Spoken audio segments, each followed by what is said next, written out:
Hi guys, thanks for joining me. I'm so excited, summer is finally coming. So I wanted to do a little video series on some classic styles that are pretty much timeless that we can make for ourselves. And the great thing about making our own things is that we can adjust the sizes to fit us exactly. One of the tricks that makes making your own clothes really possible or feasible is really once you develop a really great pattern for your figure and you like how it fits, then you keep the pattern and you just make many different patterns, and then you can make little adjustments to them. You can change the cording, you can put beads on them for accessories. So you can do all kinds of things and get really creative, yet you always have something that looks great on you. In today's video, we're going to start by just talking about the basic shapes that make up certain garments. I'm going to show you how to make a pattern for a simple pant that you can either make tapered leg, straight leg, you can do wide leg, basic shorts, and also like a bohemian style pant where you could do a drawstring or elastic at the bottom. So those are the first couple things we're going to make, but today we're going to really talk about the panels of a pattern that make up that style and how you can adjust those based on your figure. Step into my classroom. I have a whiteboard here. I figured that would be the easiest way to show things. So what I have here is the front panel of a pant leg or shorts if you take off the bottom. Okay, so a front panel obviously is going to be just opposite on both sides, but otherwise the same. So this right here is the center seam that goes up from your crotch to your belly, okay? So the more out or straight up the seam goes, the more allowance you're gonna have there. So the closer it goes, the further you cut this in, then the tighter it's going to be, and the tighter in the crotch area. Okay, so you just want to find a nice balance between, you don't want baggy front butt pants, and you also don't want super tight leggings. That's not what we're making here, okay? So we want to find somewhere in the middle, which usually looks about like that. If you find pants that you like in your drawer and you look at them, then you'll know where the balance is for you personally. If you have a pair of pants that fits you really well, you'll be able to see what that ratio looks like on those pants. And also it's going to vary based on what kind of fabric you're using, okay, if it's stretchy or if it's not.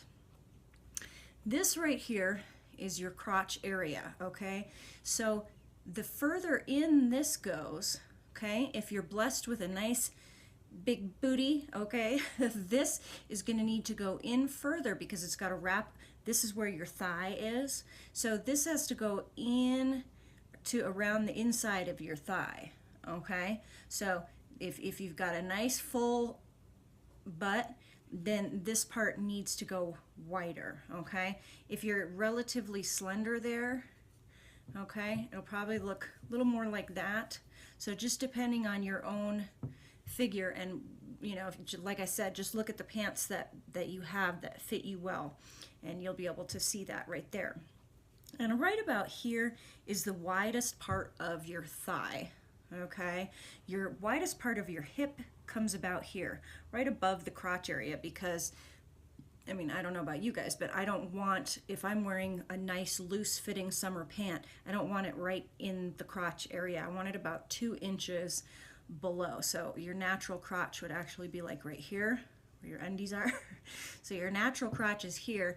That means the biggest part of your butt and thigh is there, okay? So if you are real heavy in the seat and thigh area, you can ever so delicately cut yourself a little bit extra there, okay? Now, please be patient with my drawing here. Obviously, anything you do on a pattern is going to, it's got to be very subtle, okay? So anything you do here, you're going to want to make it very subtle. Otherwise, you don't want extra flaps on your pants to be looking like a penguin, right? So everything's got to be very subtle. And then this is down here is where you decide if you're going to do a straight leg, a wide leg, or a tapered leg. And again, very subtle, okay? So the back, this is the front panel of the pant or short. Now let's do the back panel. So most of the difference that you'll see between the front panel and the back panel is going to be this center seam here, okay? So in the front panel, the center seam came up about more in, and it came up to about here, okay? So that's what your pants look like when you split them up, okay? Because this part, you don't have as much to go around in the front as you do in the back, okay? So if you want to, it's almost, there's just a little bit of a curve there for a nice loose fitting pant in the back, okay? And it doesn't have to go real far in unless for you, you know, maybe if this is a problem area for you with most pants, just cut yourself some extra, okay? Right in through there. So now let's talk about some measurements and how to take your measurements and then how to turn those into a pattern. So bad. I realize that my drawing is so bad, but that's okay. We're just trying to get a point across here, guys, okay? So bear with me.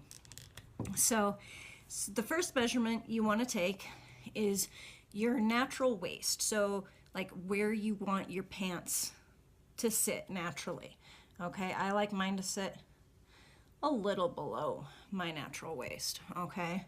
So measure around there.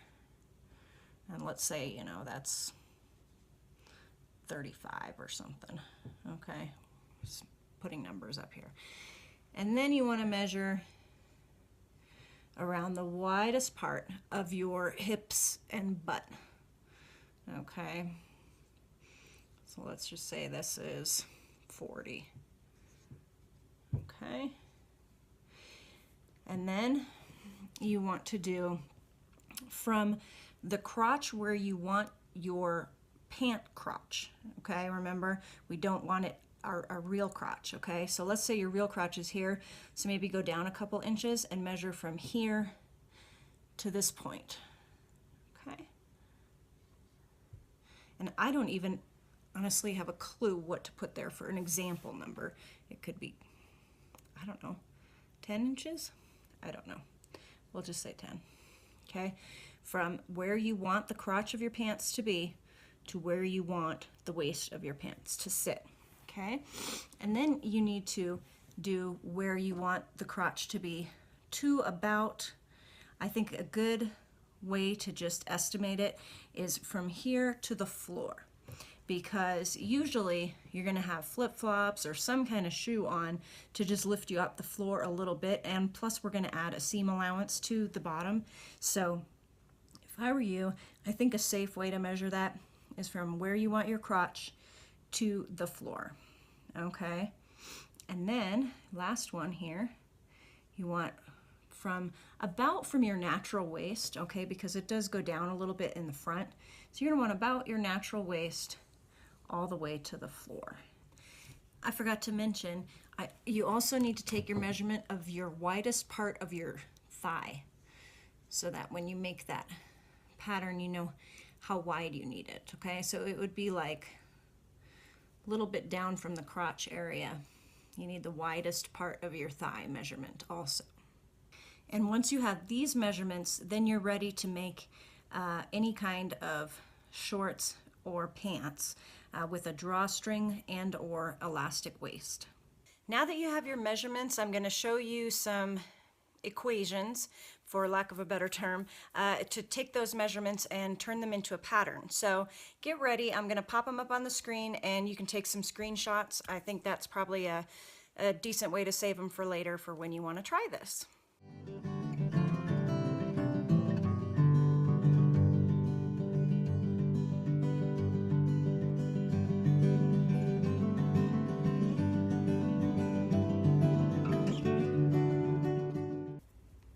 that I've done all my measurements, I am ready to begin making my pattern.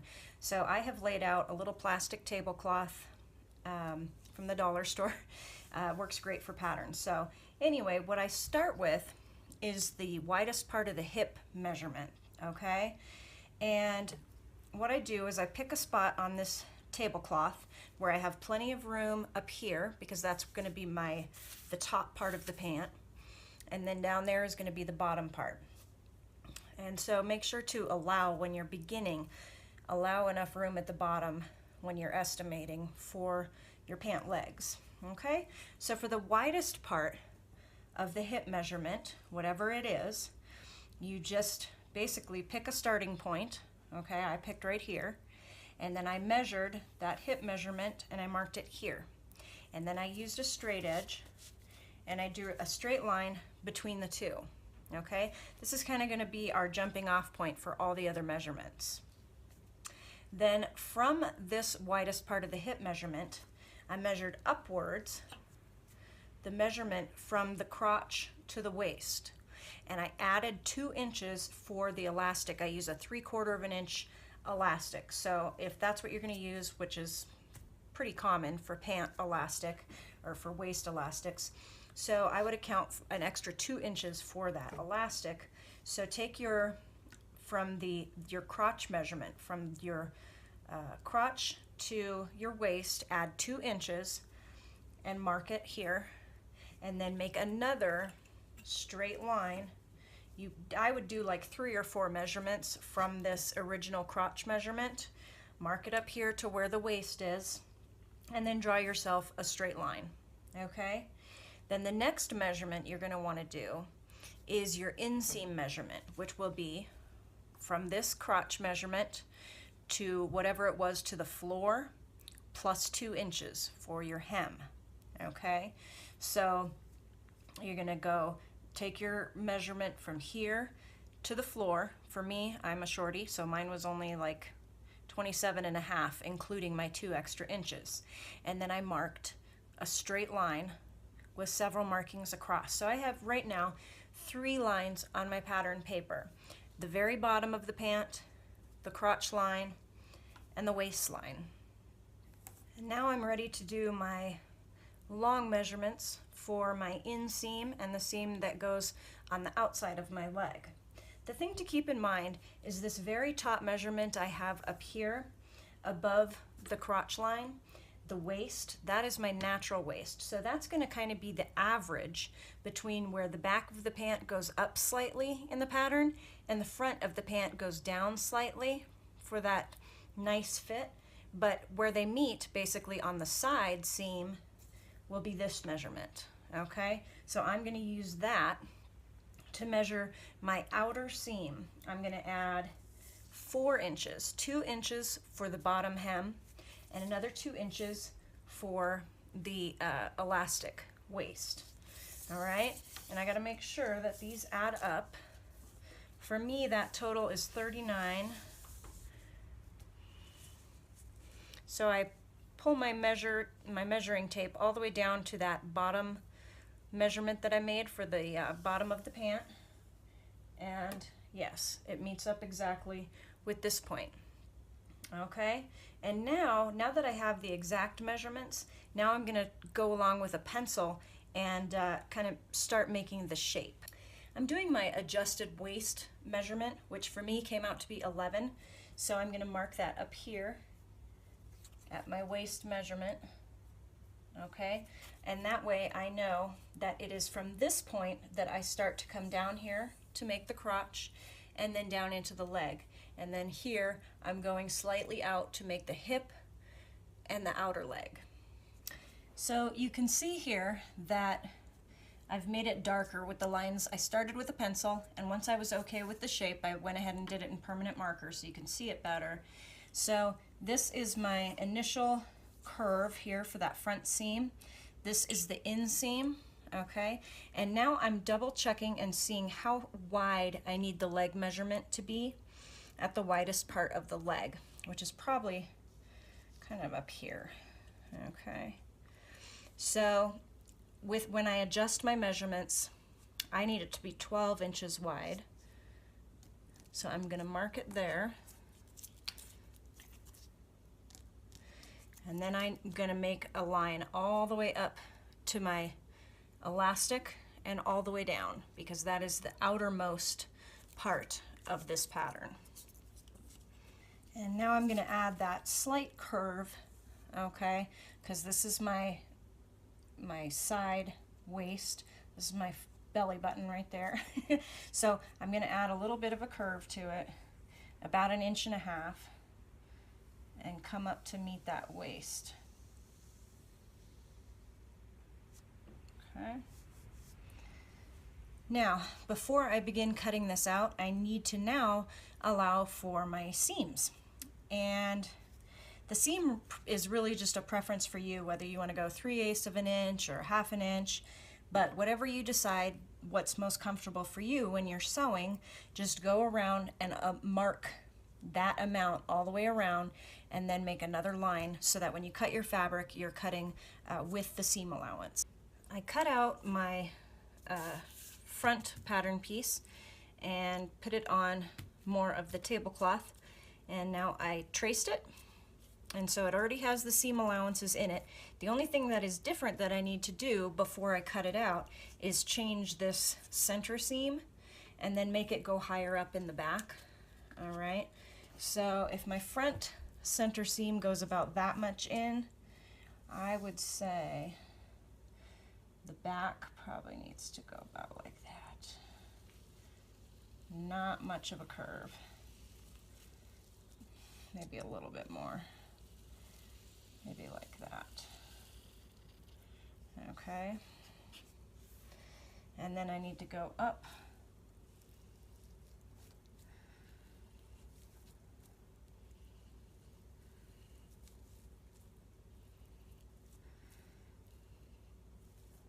Okay. So when I cut out the back pattern piece, I'm going to cut along this top line and this outer line. Before I'm ready to call this pattern done, I turn them over. The flannel, real cheap thin layer of flannel is on the back, but it comes in handy. It kind of helps it stick to the fabric when I'm cutting out the fabric. But I'm going to go ahead and label these so I don't forget, and I would recommend doing that. So this is the back. I always label what it is and how many I need to cut. So for the back, you would need to cut 2 opposite. So you would fold the fabric and then cut 2, and then it'll give you 2 opposite pieces.